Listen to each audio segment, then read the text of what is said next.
नमस्कार। आज देश की तमाम फटाफट खबरों में आपका स्वागत है। भारत और चीन के बीच पूर्वी लद्दाख में जारी तनाव को लेकर 9वें दौर की कोर कमांडर बैठक रविवार को होने जा रही है। यह बैठक सुबह 9 बजे चुशूल के दूसरी तरफ चीन के मोलोडो में शुरू होगी। इस वार्ता का लक्ष्य दोनों देशों के बीच संघर्ष पर विराम लगाते हुए समाधान निकालना है।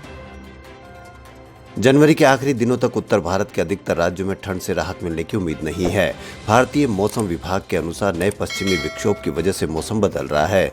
दिल्ली एनसीआर में जहां सुबह के समय कोहरे की धुंध है, तो वहीं पंजाब, हरियाणा, राजस्थान, बिहार, ओडिशा, बंगाल, मध्य प्रदेश में घना कोहरा छाया हुआ है। आईएमडी के अनुसार दिल्ली, उत्तर प्रदेश, पंजाब, राजस्थान सहित भारत के कुछ राज्यों में अगले 2-3 दिनों में शीतलहर की वजह से ठंड बढ़ने का अनुमान है।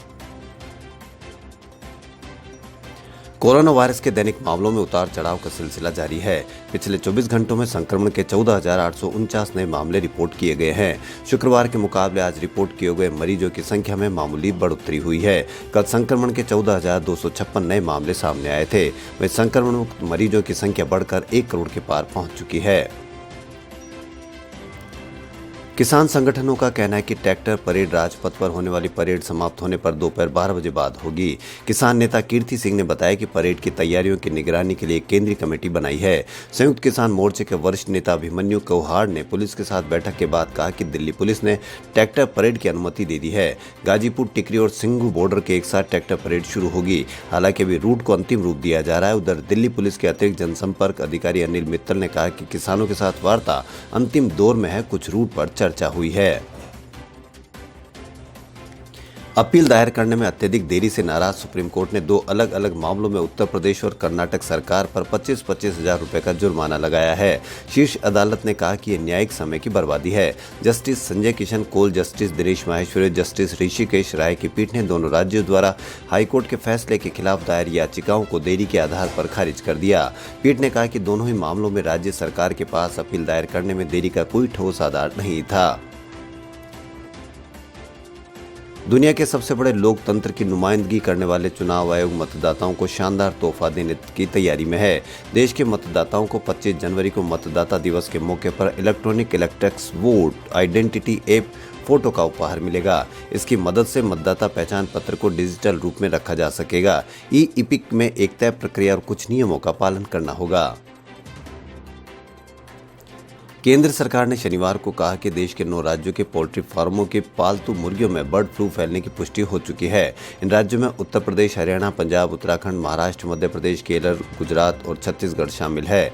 इसके अलावा जंगली पक्षियों में करीब 12 राज्यों में जानलेवा महामारी के फैलने की पुष्टि हो चुकी है। दिल्ली से सिक्किम के लिए सीधी हवाई सेवा करीब 1.5 साल बाद फिर से बहाल हो गई है। शनिवार को स्पाइस जेट का एक विमान दिल्ली से 57 यात्रियों को लेकर यहां पैंगयोंग एयरपोर्ट पर उतरा। विमान के स्वागत के लिए राज्य के स्वास्थ्य मंत्री MK शर्मा, पर्यटन विभाग और एयरपोर्ट अथॉरिटी ऑफ इंडिया के अधिकारी मौजूद थे। वापसी में विमान अपने साथ 12 यात्री लेकर दिल्ली के लिए रवाना हो गया। इस टेबल टॉप एयरपोर्ट पर व्यावसायिक विमान सेवाएं करीब 1.5 साल पहले जून 2019 में उस समय बंद हो गई थी। राष्ट्रीय हरित अधिकरण ने वृंदावन में 5 साल तक लगातार निगरानी के बावजूद यमुना नदी के डूब क्षेत्र में ठोस कचरा ठिकाने लगाए जाने को लेकर नाराजगी जताई है। एनजीटी ने उत्तर प्रदेश सरकार को इस मुद्दे पर फटकार लगाते हुए कहा कि इस दिशा में उठाए गए कदम पर्याप्त नहीं है। पीठ ने यूपी सरकार को कचरा ठिकाने लगाने वालों के खिलाफ तत्काल कार्रवाई करने के निर्देश दिए हैं। चारा घोटाले में सजा काट रहे बिहार के पूर्व मुख्यमंत्री लालू प्रसाद यादव को शनिवार को एयर एम्बुलेंस दिल्ली एम्स में भर्ती कराया गया है। इससे पहले वे रांची RIMS में एडमिट थे। RIMS के डॉक्टर कामेश्वर प्रसाद के मुताबिक लालू को 2 दिन से सांस लेने में दिक्कत हो रही थी। उन्हें निमोनिया भी हो गया। उनकी उम्र को देखते हुए हमने बेहतर इलाज के लिए उन्हें दिल्ली शिफ्ट करना बेहतर समझा। बताया जा रहा है कि लालू के फेफड़ों में पानी भर गया है। केंद्रीय गृह मंत्री अमित शाह ने शनिवार को गुवाहाटी में केंद्रीय सशस्त्र पुलिस बलों के लिए आयुष्मान CAPF योजना की शुरुआत की है। अब उन्हें केंद्रीय स्वास्थ्य बीमा कार्यक्रम के लाभ मिल सकेंगे। इस योजना के जरिए केंद्रीय सशस्त्र बलों के करीब 10 लाख जवान देश भर के 24,000 अस्पतालों में मुफ्त इलाज करा सकेंगे। उनके 50 लाख परिजनों को भी इसका फायदा मिलेगा। लोकनीति CSDS के रिसर्च फेलो की स्टडी रिपोर्ट में ये बात सामने आई कि 2017 से 2020 तक पद पर रहते हुए 168 सांसद विधायकों ने दल बदल किया है। दल बदल करने वालों में प्रतिशत यानी 138 लोगों ने भाजपा को चुना। भाजपा में जाने वालों में सबसे ज्यादा 69 या 57% कांग्रेस के रहे। हालांकि इस कैलकुलेशन में पूर्व मंत्री, पूर्व विधायक, सांसद, वरिष्ठ नेता आदि को शामिल नहीं किया गया है। सरकारी तेल कंपनियों ने शनिवार यानी 23 जनवरी को लगातार दूसरे दिन पेट्रोल और डीजल के दामों में इजाफा किया। इससे राजस्थान में पेट्रोल की कीमतें 100 रुपए के करीब पहुंच गई है। राजस्थान के गंगानगर में पेट्रोल 97 रुपए 50 पैसे प्रति लीटर बिका, जो देश में सबसे ज्यादा है। भोपाल में पेट्रोल 93 रुपए 56 पैसे और मुंबई में 92 रुपए 28 पैसे और दिल्ली में 85 रुपए 70 पैसे प्रति लीटर पर पहुंच गया है। जनवरी में अब तक पेट्रोल डीजल की कीमतों में 8 बार बढ़ोतरी हो चुकी है। देश के सबसे अमीर उद्योगपति मुकेश अंबानी की दूरसंचार कंपनी रिलायंस जियो अंतर्राष्ट्रीय बाजारों में स्वदेशी 5G प्रौद्योगिकी पेश करने की तैयारी में है।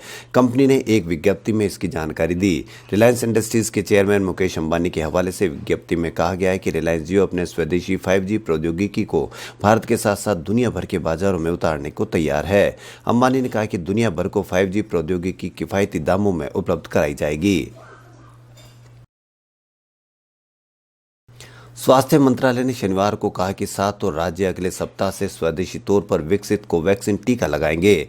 Drugs controller general of India ने इस महीने की शुरुआत में भारत के सीरम इंस्टीट्यूट द्वारा निर्मित ऑक्सफोर्ड कोविड-19 टीके कोविशील्ड और भारत बायोटेक के स्वदेशी तौर पर विकसित कोवैक्सीन को देश में सीमित आपातकालीन उपयोग के लिए मंजूरी दी थी, जिससे एक बड़े पैमाने पर टीकाकरण अभियान का मार्ग प्रशस्त हो गया था। केंद्रीय स्वास्थ्य मंत्रालय के अतिरिक्त सचिव मनोहर अगनानी ने एक मीडिया ब्रीफिंग में कहा कि 23 जनवरी तक स्थिति के अनुसार 27,776 सत्रों में कुल 15,37,190 लाभार्थियों को कोविड-19 के टीके लगाए गए हैं।